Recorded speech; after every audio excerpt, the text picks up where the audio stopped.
welcome to ABA Inside Track, the podcast that's like reading in your car, but safer. I'm your host, Robert Perry Cruz, and with me as always are my fabulous co-hosts.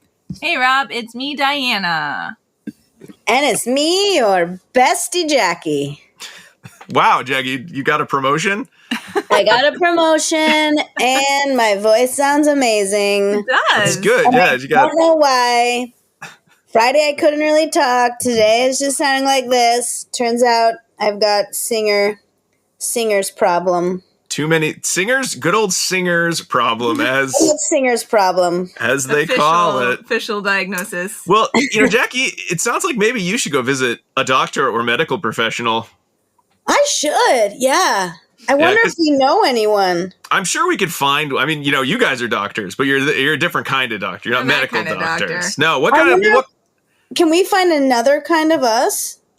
I don't know. It's tough because here we are recording this podcast about behavior analysis and behavior analytic research. It's that time of the week where we want to talk about a given topic, discuss some relevant articles. But I think we need to stop everything and find someone who knows a lot about the medical profession. Because another thing I find when I go to the doctor is sometimes they're just like, here's your medicine, right? And I'm like, but is this really all there is to medical care? Don't you care about me as a whole individual? Aren't there other factors that you should be taking into account? And they're like, I don't think so. They're like, no, I don't think so. I think this is it. There's only one. There's like one thing we have to pay attention to.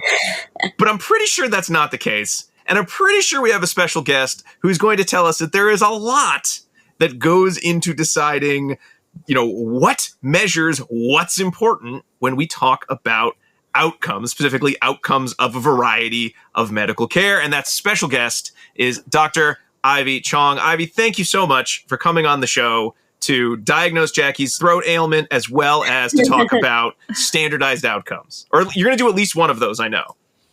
Well, I'm not that kind of doctor either, but I appreciate the warm welcome. I'm the Senior Vice President of Children's Services at May Institute, and I oversee the operations for the Division of Homeschool and Center-Based Services. And so I'm a board-certified behavior analyst and a psychologist as well. And really, in my current role, I oversee the operations of services across multiple different locations for children diagnosed with autism and related disabilities from the age of 1 or 2 all the way up to adolescence and young adulthood. Okay, but you don't know what's wrong with Jackie's throat. That's a lot, but you can't help Jackie's throat, is what you're saying. It's okay. I'll have to go to a voice doctor. Well, Ivy, that is a lot of tasks. Like, what does a day look like for you? Because that is a lot of spinning plates, a lot of people who you need to interact with and check in with and find out how things are working, and a lot of outcomes you have to measure. Like, what is that like?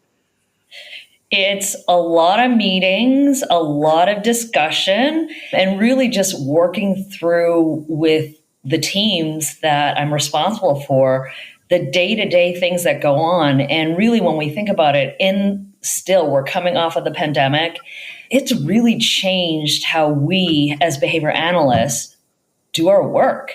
The landscape is changing in the last 10 years with the funding landscape and insurance and regulations, and in the last 5 to 8 years with private equity and acquisitions, and a shift from smaller businesses and organizations to larger organizations acquiring a number of smaller ones, and really a shift from not-for-profit to a lot more of the for-profit type organizations. It's really changed how we need to look at the work we do. And I think that it sounds like you're the perfect person. Whew, thank goodness. We got you on to help Jackie's throat, but luckily you're also the perfect person to answer the question of this week's episode. So we're going to be talking with you and getting all of your expertise, but you also recommended some documents, not all of them research articles, but a lot of documents. It's a little different for the show, so we'll do our best to keep up with you this week. I like that. A lot of documents.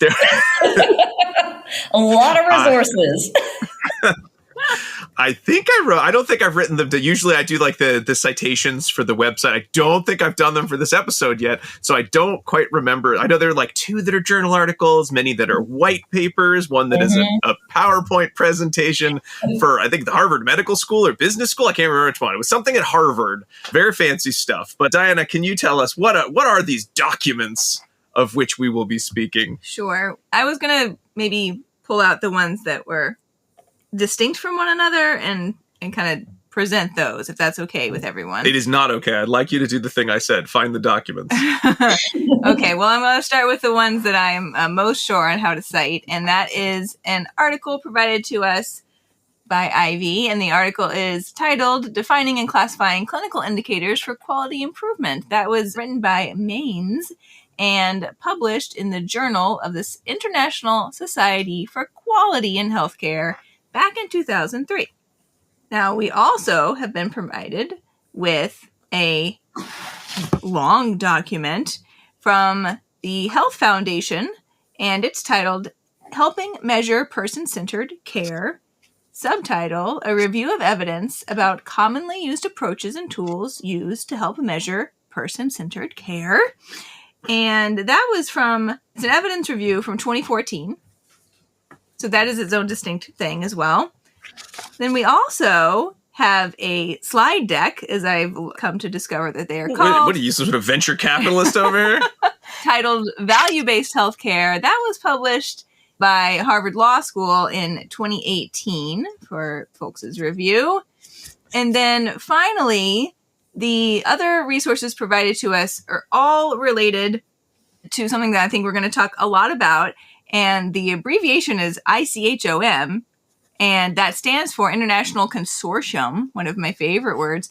International Consortium for Health Outcomes Measurement. This was a press release, immediate release document from 2021 to let us know what that consortium has been doing and has decided they want to put forward for everyone's consumption. And it's titled International Experts Launch a Foundational Set of Standards to Measure and Enhance Health and Care for Autism Spectrum Disorder Globally. And that document summarizes what that group has been doing and what their recommendations are, but then you need to find the recommendations in other more in-depth documents. So this is like the overview press release. And so we have that plus some of those other documents that go with it. Mm-hmm. So a lot of documents. And Ivy, you are really very directly related to maybe not like the sole creator of any one document, because there were a lot of collaborators there, but you were kind of leading the charge for developing the ICHOM. Is it ICHOM? ICHOM, right? ICHOM, yes. ICHOM, the ICHOM ASD standard set. So would you mind telling us just, the elevator pitch, what is that document and how did you come to be the big boss around its development? I don't know, maybe that's not the official term, but... So I don't know that I'd say the big boss, but the International Consortium, or ICHOM, is part of the Harvard Business School. It's a not-for-profit in and of itself, but really the term value-based healthcare was coined by Michael Porter and colleagues in 2012. That's when the first few articles on value-based healthcare came out. And since then, ICHOM has developed standard sets across 44 mental health as well as physical conditions, which cover more than 50% of conditions and burden for humans. This most recent standard set was developed, and actually the inception of the idea was, I believe, late 2019. And we worked on that standard set for a period of about 1.5 years. And the standard sets that are developed by ICHOM are really meant to provide guidance and standardization for practitioners and healthcare professionals in the field. They are agnostic of any particular type of treatment, but really are meant to measure the endpoints, so processes throughout and endpoints of care, and then also include what we would refer to as patient-centered or patient-reported outcome measures. So we're looking at domains or outcomes, not just looking at the process and endpoint of care, but also other variables that may affect the patients and stakeholders that use such care, such as financial burden, access, quality of life, patient satisfaction, and the patient experience itself. So I know, Ivy, we'll get into a discussion more specifically of the ASD standard set, but I kind of want to go back and talk about kind of this idea of value-based care. So my first question is, I'm just a humble behavior analyst, all right? I'm not a medical professional, all right? I think a lot of these mumbo jumbo terms. Who cares? Why should I care, right? It's confusing. Our healthcare system's a mess. I think I'm just going to leave this one out. Please tell me why that might not be the best attitude, even someone, in my position might not want to take when it comes to looking at standard sets and looking at patient outcomes. Sure.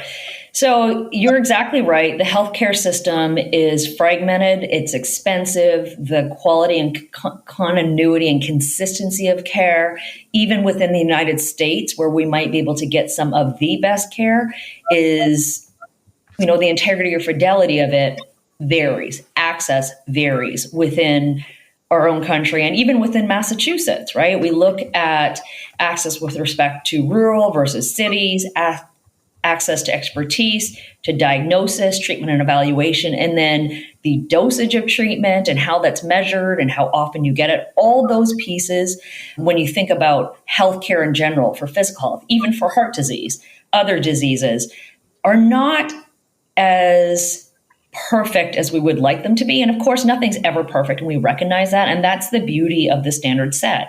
It's really meant to define and determine or select measures that individuals can use so that we can come together. If you are in Dublin, Ireland with heart disease versus in Alabama or Massachusetts with heart disease, what are we doing? How are we measuring it? And what is the experience? How do we ensure the consistency and quality of that care across locations, providers, and disciplines?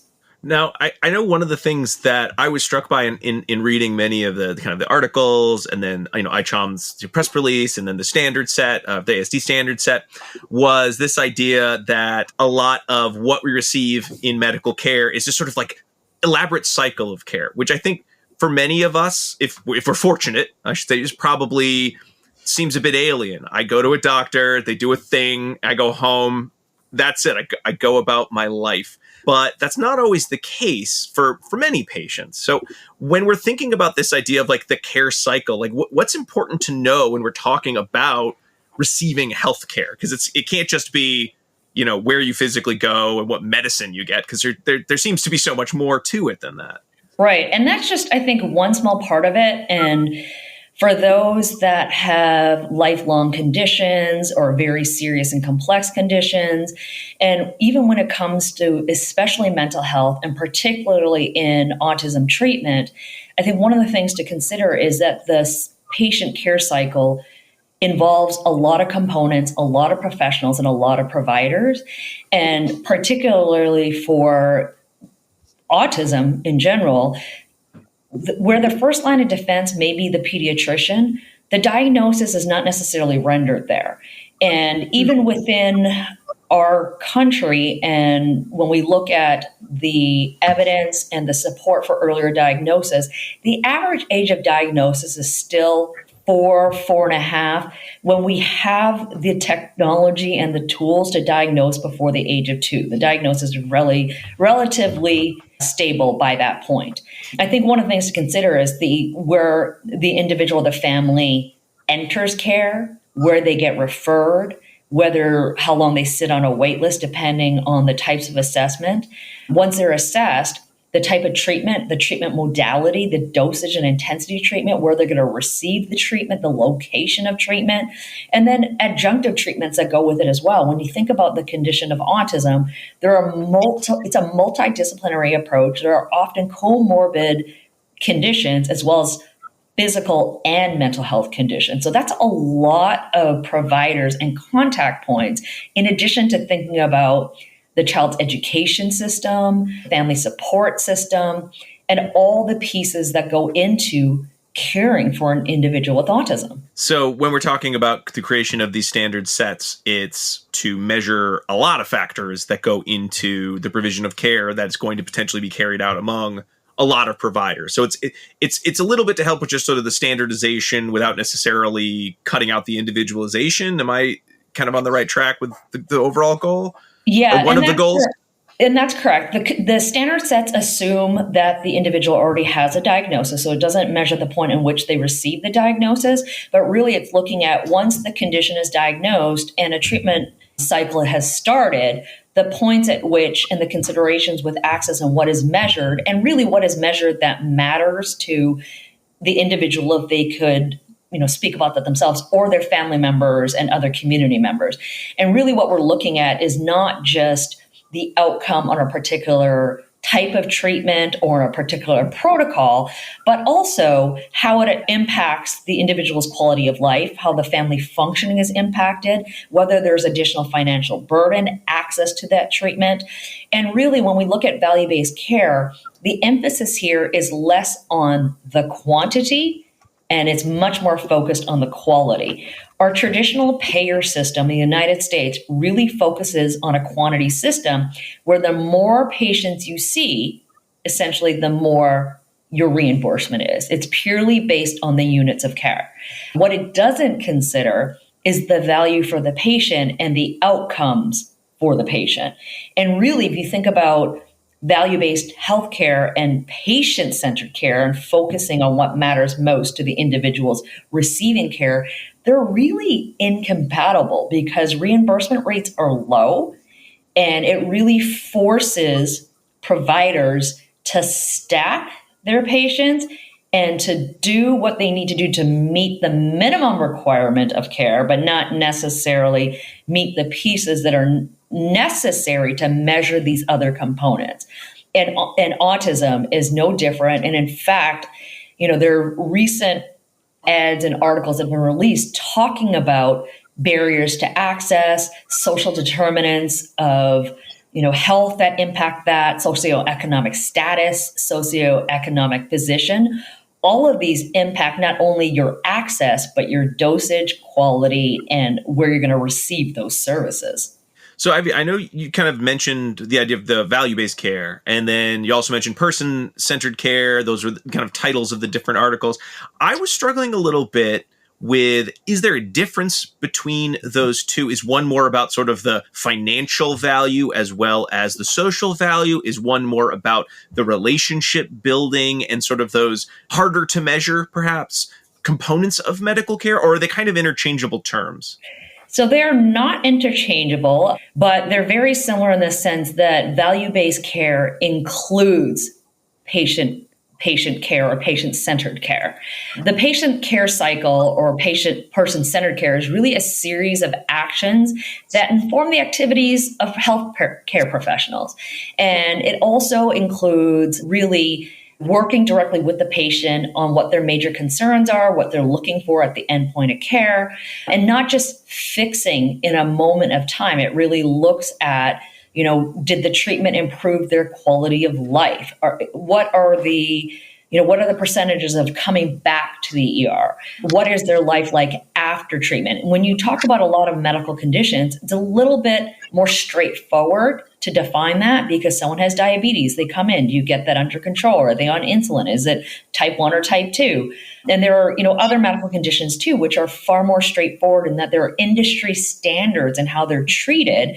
And research continually refines the type of medication or dosage or schedule in which that's delivered or the adjunctive services that may come along with chemo or radiation and those pieces.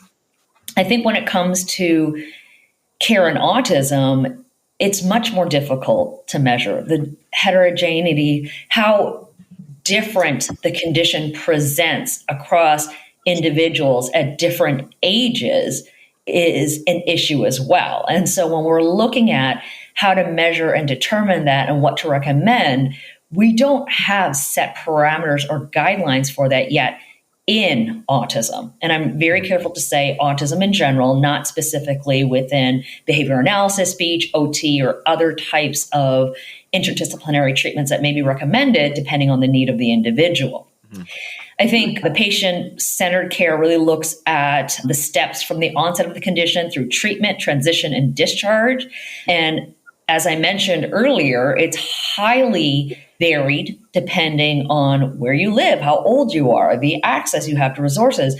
But I think more problematic than that is that research indicates this particular population, especially caregivers and parents of young children, are at much higher risk for having unmet needs, including access to healthcare services, family support services, and have significant burden financially and as just in terms of access to the community and the educational system. And this impacts the ability to consume and with integrity implement the treatment that is recommended. And as we know as behavior analysts, ABA is not magic, it's science. It's hard work and effort. There is no pill to change what we do. It may assist and alleviate some symptoms, but it really doesn't change overall the trajectory for an individual unless there's a medical, biological, or other condition that can be resolved to help the person access the treatment better. So, Ivy, I think when we're sort of talking about those overall goals and then the goals of the standard sets, and we're looking at, what are the measurements of outcome, what goes into that process more in general, maybe not necessarily for the ASD standard set, because again, I was sort of surprised at how much thought had gone into the idea of medical outcome, because again, I'm sort of, again, very privileged in the sense of my medical outcomes have always been, I went to the doctor, they gave me the sheet of paper that said I could play sports this summer, my kids could go to camp, right? And like, I'm happy. That's all I needed to know. I got my immediate needs met. But certainly for a family who is looking to, get the diagnosis of autism, then find treatment, then find collaborators for all the different types of treatment, those outcomes are going to be so very, I mean, you laid out a whole bunch of them just there. We were talking about value-based care and person-centered care. How does one go about, or how does the medical establishment go about deciding on these are the outcomes that matter? Because it can't be as simple as, President Doctor said, here they are, the 3 most important ones. Right.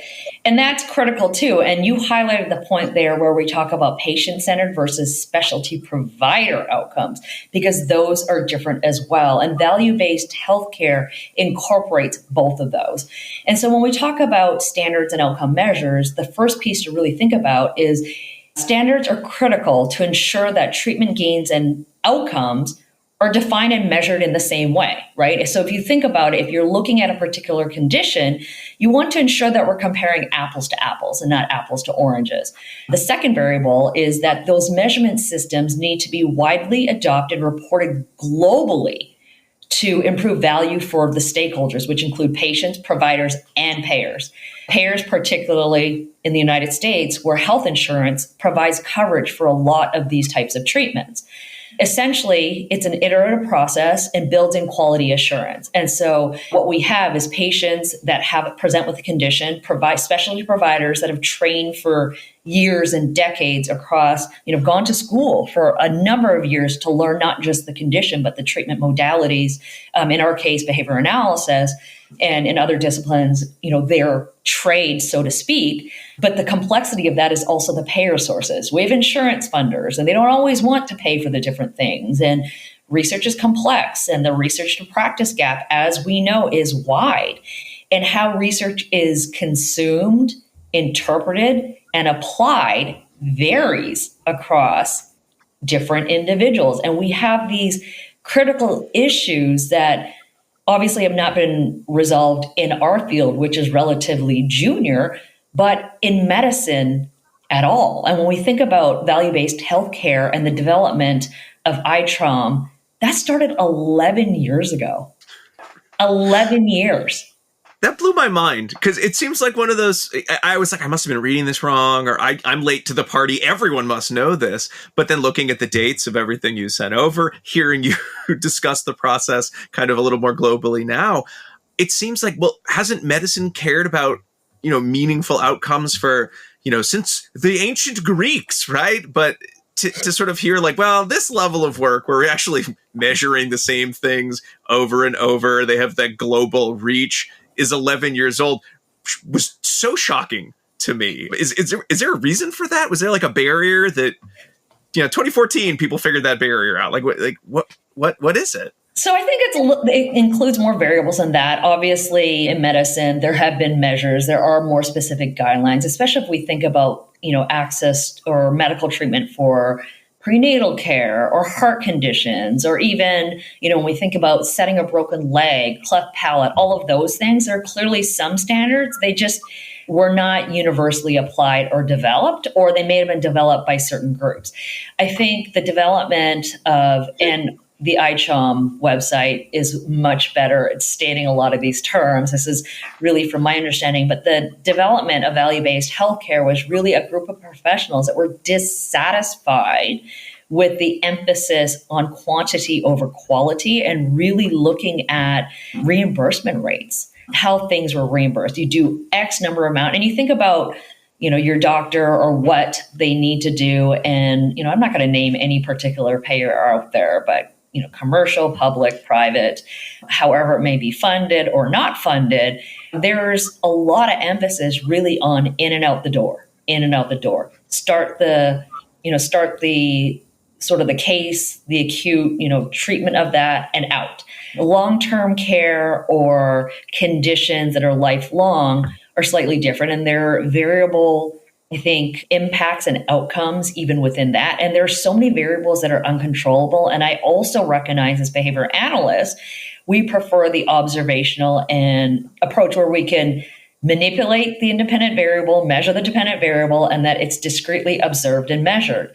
When we're talking about value-based or patient-centered care, it becomes a little bit more loose. And really, when we're talking about patient-centered care, the emphasis there is really on patient-reported outcomes or informant assessment. It has, within informant assessment, it has the biases that are inherent in that, but the question then becomes, what do we have that's better than that to measure the thousands of individuals that are receiving this care across multiple location providers, countries, and continents?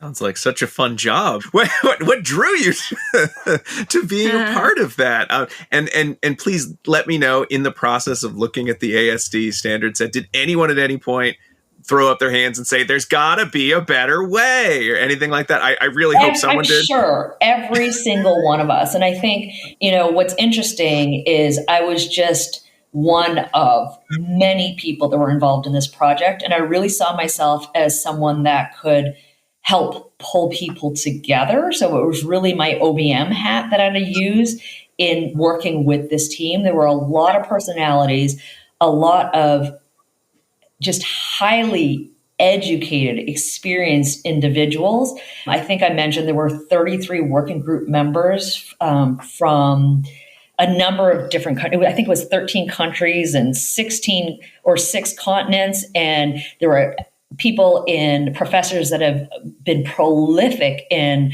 research in the area of autism in group and individual designs. There were individuals that have worked in the field, not only studying PROMs, or patient-reported outcome measures, but diagnostics, evaluations, and then a number of individuals who are highly involved in the care of individuals with autism, whether it be through psychiatry, behavior analysis, speech, OT, and lived users as well. And so it was a broad group. And I think one of the greatest things that ICHOM has done is really pull together the subject matter experts in order to pull in the different levels and views and perspectives of the individuals that go into not just consuming, but rendering the care. Mm-hmm. This seems terrifying. So I'm so proud of you, because when I was reading it, I was like, my head is going to explode. And also being in a room with that many smart people seems, we've all been, I'm in academia, and I've been in a room with a lot of people that are smart, and sometimes that's very difficult, right? You think it would be easy, but it's actually really difficult.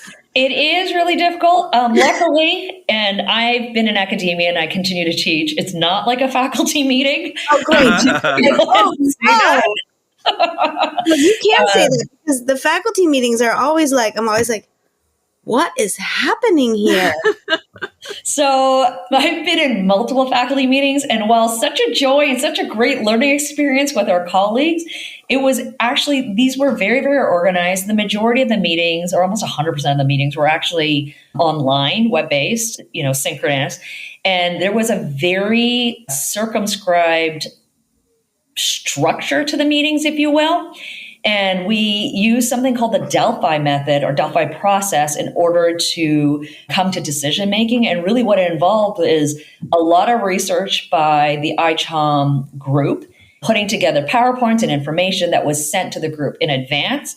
The majority of the people that could attend the meeting would attend, and it was very specific in how the information was provided, the decision that needed to be made, and then each individual was rotated in which they could ask a question, agree or disagree with what was being said, and then following the meeting, so decisions were not made in the meeting per se, but there was a survey that was sent out in which there needed to be 80% consensus on the decisions that were presented in the meeting.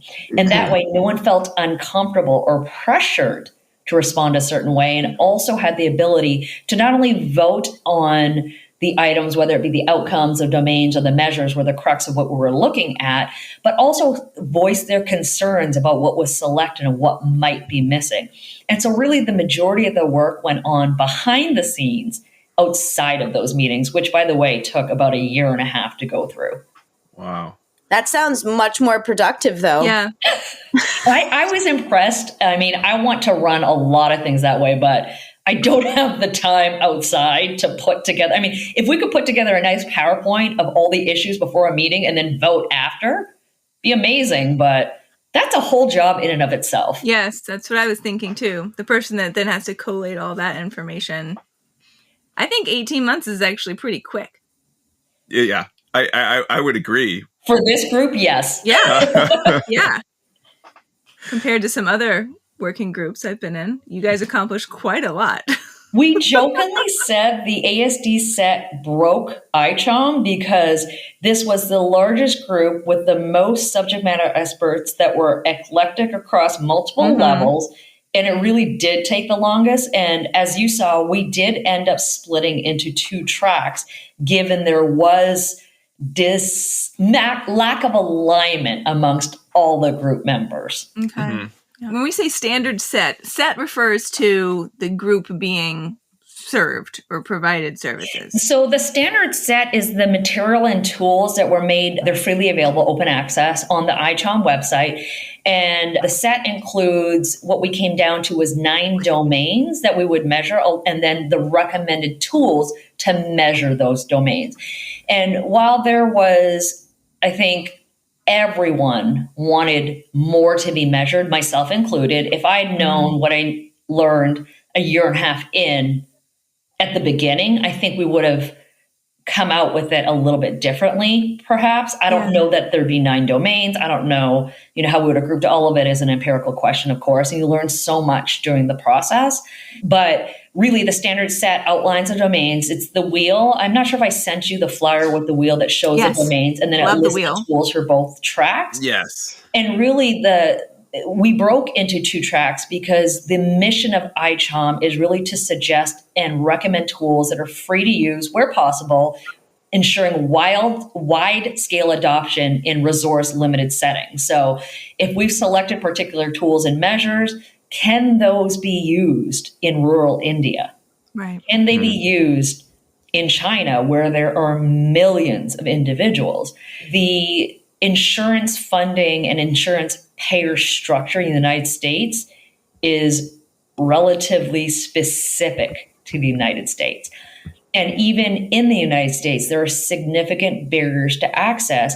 And while, of course, I don't want to step on what the rich science we have and how this developed and the pioneers in our field, quite frankly, it was developed on a particular subset of our population living in a certain area where the socioeconomic status is higher, they're more educated, and the hours that the children received were feasible. There was the individuals available to render that care. That simply is not available currently in many other countries and continents.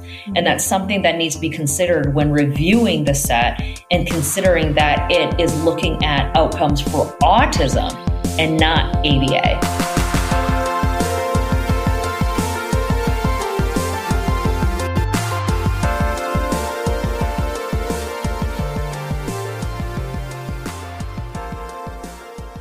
Do you want to be a BCBA? Sure, we all do. Now you can come to Regis College in Weston, Mass. to get your graduate degree.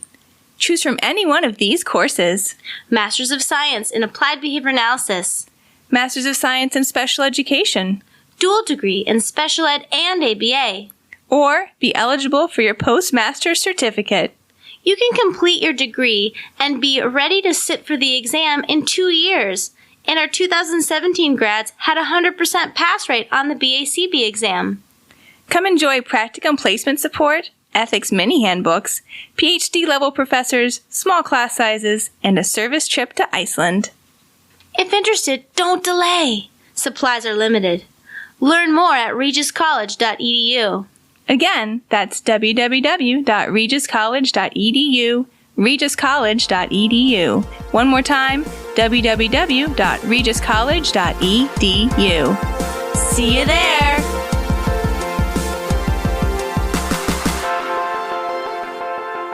Hey everyone, sorry to pause the conversation. I just wanted to remind you all that ABA Inside Track is ACE and QABA approved. By listening to the show, you're able to earn 1 learning credit. All you need to do is finish listening to this episode, then go to our website, abainsidetrack.com/getceus, or click your link in your podcast player notes page. We have a direct link as well, and enter in some information, including 2 secret code words. I'm going to give you the first of these. These are special guest code words from Dr. Ivy Chong herself. And the first is Biscoff.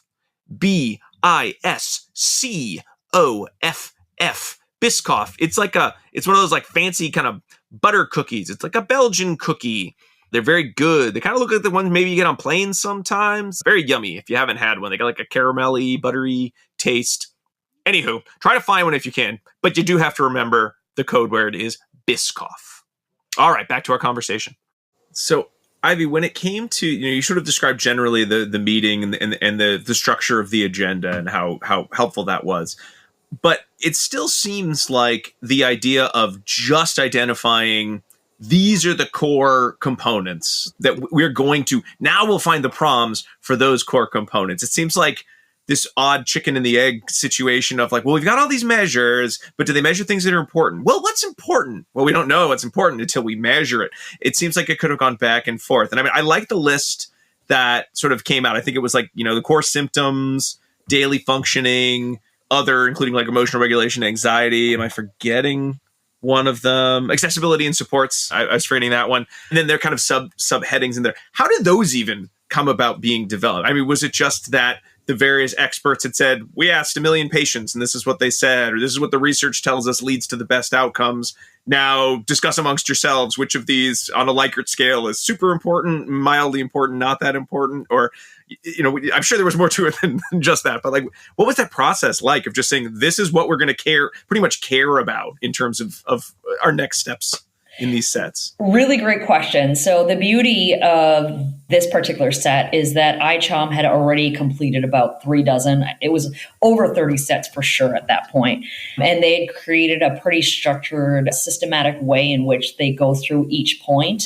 If you go to the website, it actually shows you the different points, the inception of the idea and how the information is gathered. Once the working group members are selected and put together, it really was a brainstorm. So there was the postdoc fellow and the doctoral research and the manager of the program, that type of thing, pulled together a lot of the research. But then it was also the individuals involved who made recommendations, including researchers, lib users, and different specialty providers. And really what it compiled of is listing and stating all the pieces we thought we needed to be measured. And then there were multiple steps to aggregate outcomes or areas to measure into groupings that were essentially the same or could fit into a particular category. Once that was done, there were multiple iterations of the Delphi process and the survey in order to select down to a feasible set. I think the thing that was the most difficult is you have your providers who say what is critical to measure in either research or in your provider practice. But then there's the families and lived users and the adults and advocates that may have something different. And how do you meet in the middle The other piece that was difficult was looking at the comorbid conditions and narrowing down what would be measured, because of course this is to measure autism, and a number of the comorbid conditions have other standard sets that ICHOM had either already developed or were going to develop. And so one of the things that is interesting is we talk about this process and the complexity. I actually agreed to be on the next set, which is the neurodevelopmental disorders. And so that set was actually completed within a year. It looked at the neurodevelopmental disorders outside of autism. And what we ended up doing was just referring the reader to the ASD standard set, if that in fact was what the diagnosis was. But once I had gone through the first set and then was able to sit as a subject matter expert on the NDD set as the person that was part of the ASD set, it was a great learning experience to see how in that particular set, it was narrowed down even more. I think ASD was just, it's a complex condition with a lot of components, a lot of needs, and a lot of disparity. And when we think about, the systemic racism and discrimination in healthcare systems, it further complicates the access to care. I'm not saying it's unique to autism. I'm just saying that there are a lot of disparities in access. Mm-hmm. And it's something that you were thinking about in that moment, right? Correct. And it's something that has been a particular interest to me, in the last decade, where I've done, consultation or some work outside of the United States and gone to other countries and just seen the innovative and other ways in which they're just trying to get the information out to the population. Mm-hmm. I mean, information is key, and access and diagnoses and looking for treatment are also key. I mean, in a lot of countries, autism just was not accepted. Your child could not go to school. So, Ivy, once the kind of the goals, the areas that were to be measured were identified, and that's its own process. And then here's just a bevy of problems. I'm always shocked, like when I'm talking to any of, I work in schools, so I'll talk to the psychologist, and they're like, what do we have that measures anxiety? And it's like, well, everyone can name 5 different acronyms that measure that in some variety of ways. And sometimes it's by the age of the child. Sometimes it's by well, should they fill it out, or the parents fill it out, or their friend fills it? Was it like that when you finally sort of started getting the prompts in, or had some of that culling already happened? Or was it like, all right, everyone, we got a million acronyms to look at. We got to go through them all. Which ones do we like the best? That's a great question. In creating the standard set, there were 3 particular priorities or 3 dimensions that the group was encouraged to look at. The first, obviously, is the patient population of interest. So autism spectrum disorders or autistic individuals, what the profiles were and age range. Really, it was intended to measure across the lifespan. In hindsight, we should have split it to pediatric and adulthood, perhaps have a transition period. Many of the standardized tools do not measure across the lifespan, and then you may need different tools depending on the age of the individual. Autism is also a condition where, when we look at it, there are not all of the types of tools that we need to measure these different domains are necessarily validated with a population with autism or caregivers of children with autism. So that was a second issue. We also needed to consider the treatment types. And so within autism treatment, there's, of course, behavior analysis, but there are life skill interventions, there's psychoeducational interventions, there's educational support interventions, there's medicine and other types of medical interventions, all the way down to interventions that may not enjoy the same amount of empirical evidence or support that some of the services I just mentioned. We also need to consider the care settings. Is it in-home, community, or inpatient, right? That varies depending on the severity and complexity of the disorder and comorbid, again, mental or other physical ailments. Once these areas were reviewed and the different domains were selected, a search was done by the research group that was employed by ICHOM, which include the postdoctoral fellow, the researcher, and a number of other individuals, including myself, where extensive literature searches were conducting, looking for specific tools that measured these areas and also, if possible, had been validated across multiple countries, languages, and of course, individuals with autism. We're also looking at the widest range of measure in terms of age. And then the second piece, we use something called the Cosman guideline to consider the different tools. And really, it's beyond just what they measure. There's construct validity. Are we measuring what we say we're going to measure? But there are other psychometric properties that need to be considered as well. Burden and licensing costs, number of items on the tool, how long would it take to render, availability, like I mentioned, translations, clinical oh my gosh, I can't say the word, but how to interpret it clinically, internal, external validity. All of those pieces were really critical to consider. And what we really found was there are not enough tools. And this was a call to action for more research, whether it be in academic or applied settings. But really what we need is a marriage and integration of the two to ensure that what is being done academically can be applied more quickly than the gaps that we see. Just have a quick question that I probably should have asked earlier, but it wasn't in my head until you were talking right there. And this doesn't apply to more of like the educational model, right? So this wouldn't be like what schools do, but it's more the medical model of like, how do we find outside care? Right? And this is one aspect of it. There are tools in there certainly that educational models can use. This is mostly predicated on the medical model because the majority of the conditions, and that's how we're funded for better or worse through these types of services. The educational model is different in the sense that it really looks at educational need to access curriculum. And that's the key point versus medical necessity. And I think that's also another arena that behavior analysts really need to be well versed in when they're asking for services or what a child needs, is to consider where you are, the function of that care, and what it's meant to do in the moment. Medical necessity is the total range and treatment of care, the symptomology. We already know, and more recent articles indicate, the numbers are now as high as 1 out of 44 children will be diagnosed with autism. If a child does not receive care, it'll cost upwards of $3.2 million to care for this individual. We talk about ABA being expensive, but look at the loss of income of parents. Look at the potential, severe behavior, health issues. All of those things, if left untreated, could cost educational and other community settings and families themselves. The stress, the support, all of that has a cost, but a lot of it is not measured in the same way as the cost of a unit of care. And we need to do better in our ability to do that. I don't have the solution, but what I can say is this is science. It's a lot of effort. There's going to be iterations over time. And as science or research informs practice, these standards and tools will change. And also, clients' interpretation of their own life outcomes and quality there too, right? So we want to be maximizing everyone's opportunities to live the fullest and most fulfilled life that is available to them, and that can only come. And I think that's the key. It's what is available and how do we help push that bar up?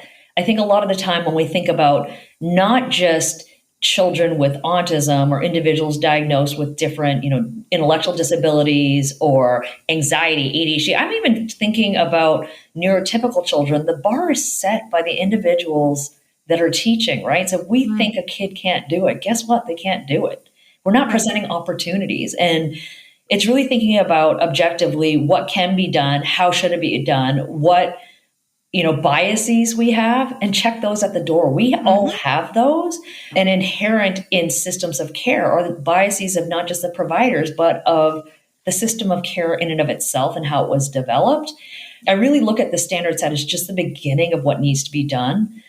The biggest point I keep saying is this set, or the critical variable is this set was developed agnostic of a particular treatment. This was not meant to tell behavior analysts or other groups what to do. There are other, I think, tools and groups that are currently doing that. But the set was developed for the condition, which is what ICHOM does. And the real main goal here is to identify global data or aggregate in a impactful, efficient, and cost sustainable way to collect these data from a standard What are those standards internationally? What are the acceptable metrics that allow for care teams across these geographies to learn from one another? Like I mentioned earlier, a child with autism in Dublin versus in Mumbai versus in Beijing versus in Boston, Massachusetts is going to be very, very different. And you'll note that I stated large cities and not the rural areas that we don't even know what is happening, and the states in which there are not sufficient behavior analysts to even render the level of care that's being recommended currently by research. So even though the goal of the standard set isn't to inform and here's the treatment that you should be receiving, is there a thought that over time that aggregated data may point to some of best avenues of care? You're looking at the same data over and over. What's the most meaningful? What's leading to the best outcomes? I assume at some point you'd be able to make some sort of correlational, statistical analysis and say, well, these are the people that were the happiest, and that was across the largest number of places, and their treatment packages usually consisted of, let's say, ABA might have been on the list, right? I don't know. Just for one example. Is that going to be a side effect, or is that sort of a distant goal of the standard sets, or is it really meant to just be agnostic forever and then draw your own conclusions as the data roll in? That's a great question. The ultimate goal is to better identify the treatments, the dosages, and what people are doing, what has the biggest impact, and what is necessary as an adjunct. I think initially, in order to determine that, there's a lot of I feel like discourse in treatment of autism, like ABA or not, ABA works, ABA is abusive, ABA is overstated, the outcomes are overstated. There's so much out there to consume. And particularly for the consumer of the services, you Google autism treatment, and I don't know the exact number. I can't say all the decimals and numbers, but a bajillion different things come up. How do you evaluate what is evidence-based, what is anecdotal, what really works, what's fly-by-night, what's just popular in the moment, or what over time is what really stands up? And while behavior analysis enjoys decades of strong research demonstrating its impact, we don't have industry standards on how it's rendered, the content of how it's rendered, how programs are sequenced, exemplars are selected. A number of those pieces are still critical. And if we don't develop them, someone will. And so I was very interested in being a part of this set because I wanted to learn what different individuals across different regions were thinking, and also to hear the criticisms, for better or worse, that we were not hitting. I think behavior analysis has evolved, and over the last decade, with focus on person-centered planning and emphasis on patient satisfaction and emphasis on, particularly with new payer guidelines, what you can do, when you can do it, what you're measuring. The measures that have been selected by said payers are not necessarily the best ones either. And so then this does become the chicken and the egg. You had briefly asked about the two tracks, and I mentioned that we opted to go into the two sets because a subset of the group felt really strongly that in order for the set to be adopted in the USA specifically, that we had to use some of the tools that had already been stipulated by the payers. But then it's the chicken and the egg. Are we choosing what they say to show what we need to show or what they want to show? And is it showing, the outcomes that we want to measure? Was the solution just I don't know, we're going to have two then? That just kind of seemed to be the best solution, because I think when you phrase that, I know one of the things I wanted to ask about was sort of, did you notice any sort of biases in the different experts as to where they tended to sort of clump their thoughts? And I think this is probably the best, or I rate this the highest, but I wasn't even thinking of the kind of the economic pressure of the insurers of being well, these all sound great, but this is what we're going to pay for. So why don't you put that in? I'm sure it's all going to come out in the wash. I'm sure it's going to be valid. I'm sure it's going to tell us the information we want. What was it? Just there was no, you can't fight City Hall, we're just going to have to do this in two tracks? Or was that more of an appropriate compromise? And I don't mean to disparage the I'm sure it is incredibly complicated process that was, but I mean, was that just the conclusion? That was the best you could do in the It moment? was an incredibly complex process. There were working group members that resigned during the process of the project. That's when we formed track A and B. So one track where we did use the tools that were largely guided by the payer sources in the United States. We thought there was value in that because we could start collecting some of those data in order to determine whether they're the right ones and what we could add. The second set really met the vision of ICHOM, which is freely available, and also were harmonized with prior ICHOM standard sets. And so what that meant is it was harmonized with pediatric depression and anxiety. It was harmonized with other pediatric disorders across other medical conditions. If you're looking at access and quality of care, it made sense to use those same tools because obviously in the process of care, if the first line of defense is your pediatrician, and they've collected some of these data or used some of these scales, when you move into a diagnosis, a subspecialty, that you wouldn't have to redo the assessments.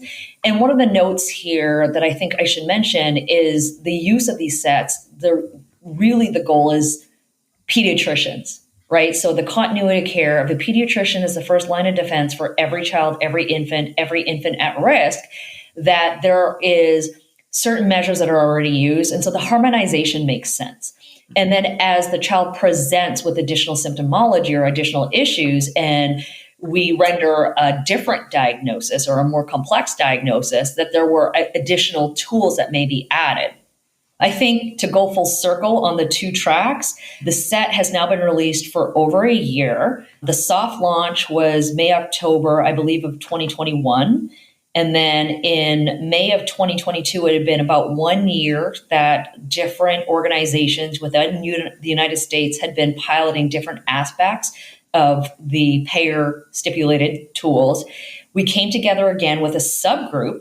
So ASD set number 2, which has not been published or put out, but really what we agreed upon was collapsing some of the tools across both tracks. And I don't necessarily see it as a requirement of both tracks, and perhaps more feasible would be that there still is track A and B, and there are some tools that are paid, but really what we looked at was the feasibility and implementation, and payer sources were not paying to have those tools administered. Not all the tools were easily accessible. Not all professionals that practice in behavior analysis had the training or specialty to use those tools. And so there is a second iteration in which we collapsed. We didn't eliminate the specific tools that were recommended in certain tracks, but what we did was made them nice to have. And so now there's a backbone of the domains, same domains, none of that changed, but there are tools that collapse multiple domains so that you didn't have to use as many. And if you have the expertise and the resources, then you would use the additional tools that were recommended. And of course, the call to action is additional research to ensure we can collect adequate data, and of course, encouragement of different, publishers to allow the use of these tools. But that's farther down the road for a much lower or discounted cost. Sure. Did we say what these 9 areas are? We said the categories, but why don't we could say? Is that okay just for the listeners circle, yeah, to be able to hear it? Do you guys want me to do that? Sure. Yes, I'm looking at it right now. It's off the top of your head. It's very nice. It is monochromatic, but it goes from lighter to darker colors based on there's 4 different domain areas that are highlighted here. And the first one would be areas related to sort of the core components of the diagnosis of autism. So there's a category for restricted and repetitive behavior and how you might then therefore assess in that area, and social communication and how you would assess there. Then from there, they go on to look at daily functioning and how that might be impacted or how we could measure change. And the sub areas there, one is daily functioning itself and the other one is leisure. I love that it is its own component because it's so critically important. The next domain area is underneath accessibility and supports. And then within that, there's 2 components, quality of life, which I hope we come back to discussion on, and family functioning. Both of these are really critical for everyone's overall support, right? It's not just looking at the client, but their larger support system. And then there's 3 categories that fell into other, and those are emotional regulation, anxiety, and sleep issues. So sort of, common behavioral patterns that we might see in accordance with an ASD diagnosis. So Ivy, with the group was like getting kind of tired, and they were like, I don't know, let's just call it other, and we gotta get down for the day. Or there's just no way to come up with, we want 4 categories. Sleep, anxiety, like there's not like a one term that's going to capture all of this. So it's interesting. There are actually many more domains and many more conditions that we wanted to measure. However, there were insufficient validated tools to measure the other. So we ended up collapsing it to what could be measured and what was available now. So what I'm saying is we're doing this now, but as time and research continues, we would hope that we could provide more specificity. Anxiety was included in there. Of course, there is a pediatric tool for depression and anxiety, as I mentioned, but the thought here was that it was slightly different with individuals diagnosed with autism or autistic adults or individuals. And really looking at the different domains, of course, the core symptoms are critical to measure over time. But the other piece of it is we considered it's not just adaptability and adaptive skills, but what are your leisure skills? Because I think quality of life is so much more than I can shower myself independently, which of course opens so many more doors and freedom and human dignity. But having leisure activities is that much more of, I think, a lot of the times, for what it's worth, and how the payer funding works, is there's great funding for individuals up to the age of 18, maybe 21, depending on the school district. But life continues after that. And there's a lot of time to fill when you're out of school.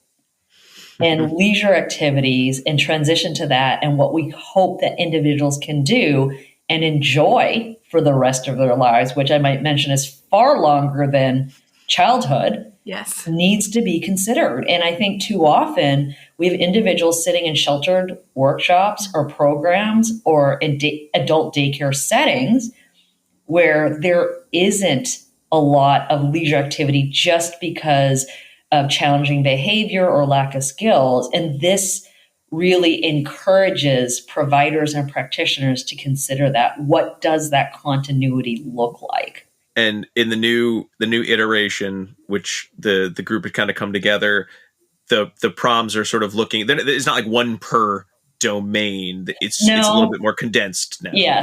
Yes, and unfortunately, we'd like to condense it more, but we're also not at that point where we have tools. And there's no condition I've looked at the ICHOM sets that have less than 2 or half a dozen tools. There's going to be multiple tools. I think the question there is problem solving, the complexity, what the presenting concerns are. And then for the behavior analyst, I would say, what are you treating right now? Of course, it's not just right now, it's over time, what you hope to impact. But what are the pieces you're able to measure? Some measurement is better than no measurement because, I've been working with different groups in the discipline, one being CASP, or the Council on Autism for Autism Service Providers. We've been working on outcomes for over a decade and trying to pull outcome data from the many organizations that are part of that group. And we've struggled. And there's just not sheltered time or paid time to first render all of these tools. Payers have serious limitations of what you can even do in an assessment. And then the second piece of it is, how are you going to aggregate that as a whole, statistically assess it, and then report it? Like, a lot of that has to be entered into a spreadsheet and then de-identified. No clinician I know has time for that. They barely have time to even complete the evaluation and write up a good quality report. Mm-hmm. Yeah. And so there are just a lot of challenges that we're experiencing and facing right now. And I hope this is the impetus for change and a call to action for all the researchers out there of the work that needs to be done. Mm-hmm. So Ivy, in terms of like the day-to-day behavior analyst, are any of the tools ones that would fall without really additional training? You read the manual, it's one of the free ones or freely available open source ones that people could start using as part of practice. Now, again, you then can't necessarily, like, you're right, we're not going to sit and encrypt it and de-identify it all, but it might be information that you're sharing with the stakeholders who would then share with their medical professional, who then might put it in a database of, maybe that's part of their organization. I mean, what are the parts that we individually can help with, if there are any? Absolutely. I think when we look at the domains, first the core symptoms, and then the adaptive and leisure. And then I think the other piece that's really critical is the quality of life and family functioning and access. I think we all talk about it and we measure some of it, but not in a standardized, systematic way. There are tools in there that are freely available and can be used. Of course, then the question then becomes, well, there's the bias of informant. And then there's also, did we ask the questions and mean the same thing? Was it interpreted the same way? So there are inherent issues with some of the tools. However, it's better than not measuring it. And one of the things that, I see and, for our field is sometimes perfection. And this was another quote that we used a lot in our different committee meetings, but perfection is the enemy of done. We're seeking for the best available data, and no one's accessing it. We're not collecting the data. We're critiquing on what was selected, but there was no better solution. And so my response there is something that a collective group is working towards is better than fighting about what's not available. To any of the problems off the top of your head, you're like, if you're a behavior analyst who has been working in the field of autism for like a couple of years and you can read the instructions, this one, you can use that one. Because I know I read a lot of these questionnaires and measurement tools and they're like, well, the psychologist has to do them. And I'm like, I just read the instructions. It's a bunch of, I just ask the questions and I click the button. Like, it doesn't seem that hard. But I don't want to overstep my bounds. Right. I don't want to go outside competence and be like, you mean you did 50 of these? Like, these are totally invalid because you didn't read this pamphlet that goes along with it. Or maybe there's a workshop I'm supposed to do. The question, right? Yeah. The person didn't understand. There's a couple things there. I think that's kind of a dangerous question. And to not get in trouble, I want to say, I don't think there's ever a situation where we should make an assumption that anyone can do it, because people have different backgrounds, experiences, and different training, right? Especially in behavior analysis. There's so many programs now that are available that teach to different things. I think it's really difficult. I also don't want to lose sight of the fortune I've had in my training background, which is as a licensed psychologist, a behavior analyst, and then later retrained to diagnose, as well as a healthcare background. And so having those things, I think, makes me uniquely, when I look at these tools, to think about it from multiple lenses and not just, specifically in this treatment situation with this case. We need that too. That's critical. But, in my over 2 decades, I'm not going to say how long, of time I've been working in the field, from, direct, what we called as I don't even know what we called this in the 90s, but all the way up to, BCBAD. There wasn't a name, Ivy. Yeah, there was no name, and you were working when there was no name. And I think you were just a teacher. It was still called behavior modification. I wasn't a teacher. I was a home health. Just to kind of ground everyone, I made $6.25 Canadian, which is like $3 in the USA. Nice.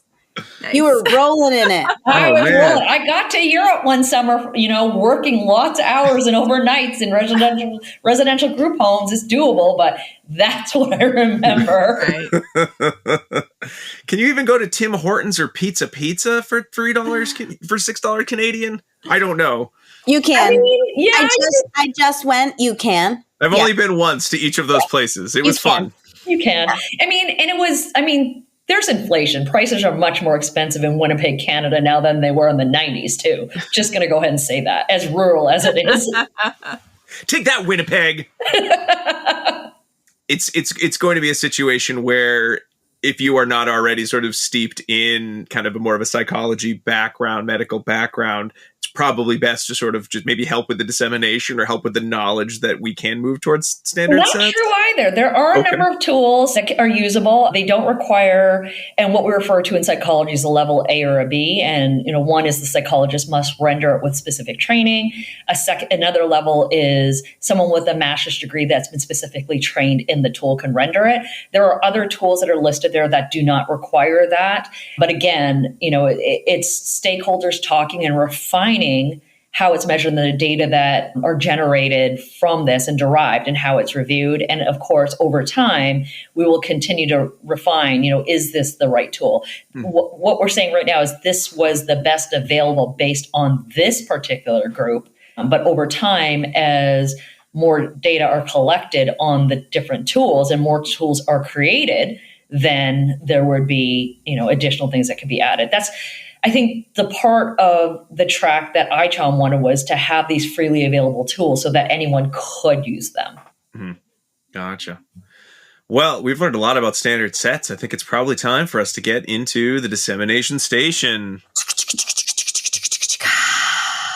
Oh, we're here. How nice. It's beautiful. Oh, it's more expensive here than it used to be. Oh, jeez. Where's the Delia's magazine? Remember Delia's from 1990, guys? I do. Delia's magazine. Is it like Sassy? It No, was a clothing store. it was a magazine. Oh. Yeah, Rob doesn't know. No, sorry. Disney Adventures. That was a magazine in the 90s. Anyway, unrelated. So, Ivy, what's kind of next for the standards? I mean, we talked about sort of some like long-term, pie in the sky goals, but sort of what are the next nitty-gritty? Like, these are the things that will now happen in relation to iteration, dissemination, aggregation. And that's a great question. I think so ICHOM develops the tools. After that, it really is up to the discipline and the providers and healthcare systems to ensure, just the providers in the field, to start collecting these data and ensure that there are, systems for more junior organizations that aren't able to do that to follow. I know a couple organizations that are developing sets and refining them for the discipline, specifically for behavior analysis. There are also some of the larger organizations that were a part of the original standard set that are piloting a number of the tools and have invested in data warehouses and systems in order to analyze and aggregate those data. The next step for that really is, once some of those data have been aggregated, we'll have to see what comes out with the publications and trainings and dissemination, not just within pockets of groups, but also nationally and globally. How can we learn from each other and what things are being done in other countries? In other countries, they still struggle to even access the diagnosis. A doctor or psychologist or other practitioner may just use some sort of a screener to diagnose autism, and access to care is very, very limited. I think there's a lot of work to be done, but I think it's an exciting time because a lot of work can be done. Given the size of the industry and the investments that are being made into the therapeutic arena and refinement of the treatment, there are dollars that organizations can use to analyze, assess, and disseminate this information. I think one critical piece is for the manuscript for the ICHOM set to be published, so that the first manuscript is close to completion and will be submitted. And then there are other projects by other independent providers and practitioners I'm aware of that are working on manuscripts to further delineate what might one do if they were in the field of behavior analysis consideration, and why this is important to our practice and really to the quality of care that's rendered to the individuals that consume it. So those sound like some great next steps, like soon to come, and I think we'll continue to give guidance to the individual who can't, no one of us can globally change what needs to be measured or how we're measuring things. So, just doing our part to sort of support that movement and support that overall goal. So that will be coming, which I'll be very excited to see, because I don't know. I read articles like this and I start, champing at the bit of, okay, now what do I do? What's next? What are we doing next? Yeah. Let's keep the train moving. Yeah, it's a marathon. It's not a sprint. It's going to be a lot of work with a lot of people. There's a lot of great minds and experts doing a lot of really wonderful things. We just need to come together and align for one purpose. And I think that's a piece, but it's easier said than done, right? It's much easier said than done. Otherwise, our healthcare system would be much more, I think, aligned and less fragmented, as we mentioned at the beginning, if it were that easy. And Ivy, a final question I have about collaboration. So I know you have a lot of hats, but just put on your behavior analyst hat. Now you got to take the other ones off, put them away, put them in a box or something.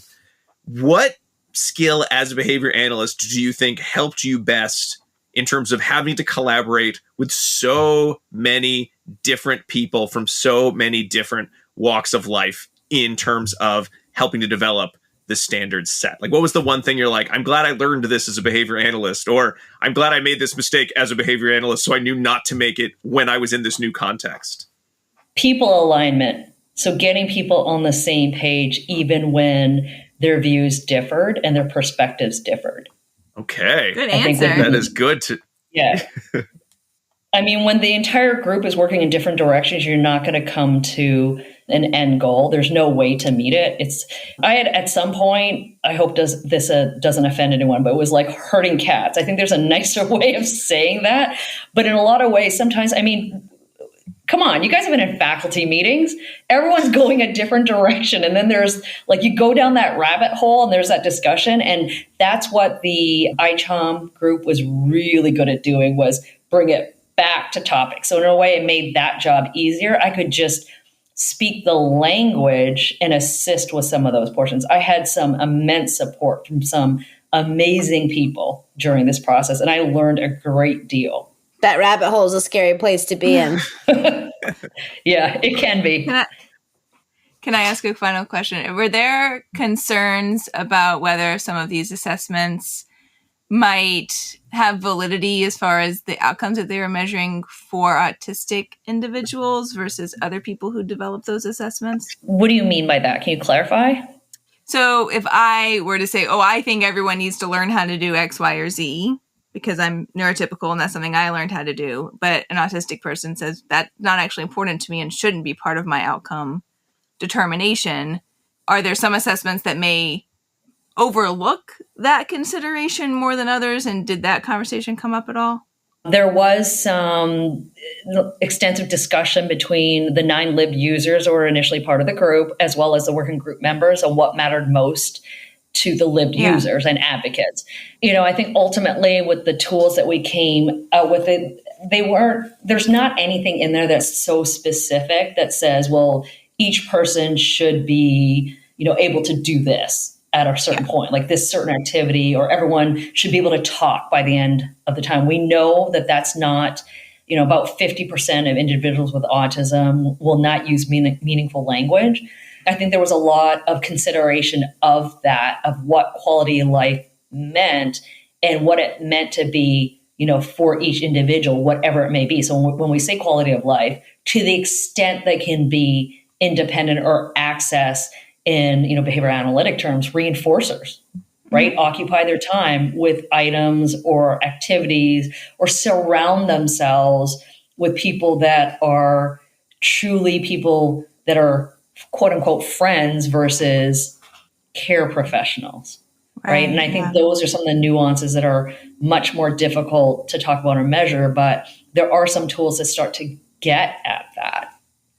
Again, not perfect. It never is, but we're beginning to look at a lot more of those things. And so when we're looking at different ages of the children, particularly in behavior analysis, is typically young children, pediatric. Of course, it happens for older children and adolescents as well. Your focus on what you're teaching is going to differ because you have less and less time as the child gets older. And, ideally, I can't say enough that these sets go out to pediatricians and we start getting those diagnoses. And I think one of the limitations is you must, for a lot of the payers in the US, you must have a formal diagnosis of autism, often with the ADOS, in order to receive access to care. I think when we think about function and children demonstrating some of the critical skills that are needed early on, eye contact, talking, and I don't mean eye contact when you call the kid's name. I mean eye contact because it's meaningful exchange. In other words, it's reinforcing, right, with the exchange partner, and functional language, that's what we're teaching, and we see it as critical. Because if that's not present, you are losing a lot of opportunities for learning as you age. And I think there was a study out there I looked at, if eye contact is aversive and a child doesn't engage with their parent, it's mutually shaped. If a parent stops engaging and giving opportunities or turns away when the child cries, they've lost thousands of opportunities for engagement by the time they turn 3. And then stack in self-stimulatory behavior stereotypy. And if anything social is aversive, because sometimes that happens as well, we've got a lot of work to do by the time the child hits school age or is diagnosed at 4.5 or 5.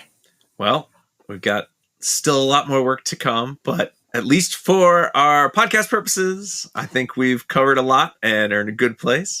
Dr. Ivy Chong, thank you so much for coming on the show and giving us, thank you for starting with the intro and then getting into some of the more advanced questions on a topic that we've never done on the show, and it was very exciting to learn about and get to ask you so many questions about. We really appreciate that. Thank you so much for having me. I think this is an interesting topic. I'd love to see what happens over the next few years, but we're not done. The work is not done yet. No. Well, if folks want to email either you or learn more about ICHOM, where are some places that they should reach out or they should go? Sure. So to learn more about the freely accessible tools, I suggest they go to ICHOM.org. It's ICHOM.org. And there they can access information about value-based healthcare, the inception of ICHOM, the many projects and conditions that the sets have been developed. Everything is free access. They're a not-for-profit organization. And then the second thing is they could email me if they have any questions about the set or the information. My email is ichong@mayinstitute.org, all one word, all lowercase. I also suggest that they sign up for an account. It's free with ICHOM Connect, and they can access the tools and receive updates when new materials are released. Thank you one more time to Dr. Ivy Chong for coming on the show and giving us a very thorough rundown of the standard sets, some questions about the medical model, and specifically talking about the ASD standard set. I, for one, hope you're like me and can't wait to have some more tools to better measure kind of global treatments. So being more collaborative, I think, as behavior analysts, and then also using that data to continue to help the world. It sounds a little corny, right? But help the world in terms of identifying what are the pieces that matter most to the individuals who are receiving care, and then making sure that we are moving our treatments and practices in line with those results. I know it's still a long ways off, but I'm excited about it. It's an exciting year. 2023 is the year of excited Rob, excited about all of these things and excited about the future. I don't know. What can I say? In any case, I hope you all enjoyed this episode. There are some ways that you could show us that enjoyment, perhaps by subscribing to the show on Apple Podcasts, Spotify, Stitcher, checking out and following our YouTube page where all of these episodes go up with the YouTube subtitling feature, following us on social media, wherever is ABA Inside Track, going to our website, abainsidetrack.com, to find links and to do some of your own reading. Don't take our word for it only, right? You can also find links there to purchase CEs for this and for all of our previous episodes, or most of our previous episodes. Again, speaking of links and speaking of CEs, you probably want the second secret code word. It is Nutella, Nutella. It is a delicious chocolate hazelnut spread. It seems very European. I think that's probably where it's from, right? But now a lot of people use it. Nutella. It's great on toast. Couple other things that we would love for you to check out. Certainly, it would be great if you checked us out on Patreon, where if you're like, I like these ABA Inside Track folks, maybe I want a little bit more of their brand of behavior analysis discussion and dissemination. Patreon.com/ABA Inside Track is a great place to support us, where for just $5 a month, you're able to get access to all of our episodes a week ahead of time, as well as to get access to our quarterly live episodes, each with a corresponding free CE. And guess what? You even get to vote on what those episodes are. Want even more and then a discount in our CE store? Well, at the premium $10 level, you'll get just that. all the things I mentioned, plus the CE discount, plus access to our quarterly book club podcast, where we just posted an episode discussing Between Now and Dreams, Responsible and Responsive Parenting, a book about parenting the autistic child by Dr. Shala Alai Rosales and Peggy Hinkle-Wolf. We had a great time talking about that. You may have already seen a preview in your feed, as well as an interview with the authors. And again, a lot of that stuff is only available at patreon.com/ABA Inside Track. And in addition to thanking our special guest, I want to make sure to thank Dr. Jim Carr for our intro and outro music, Kyle Sturry for our interstitial music, and Dan Thabit of the Podcast Doctors for his amazing editing work. We'll be back next week with another fun-filled episode, but until then, keep responding. Bye!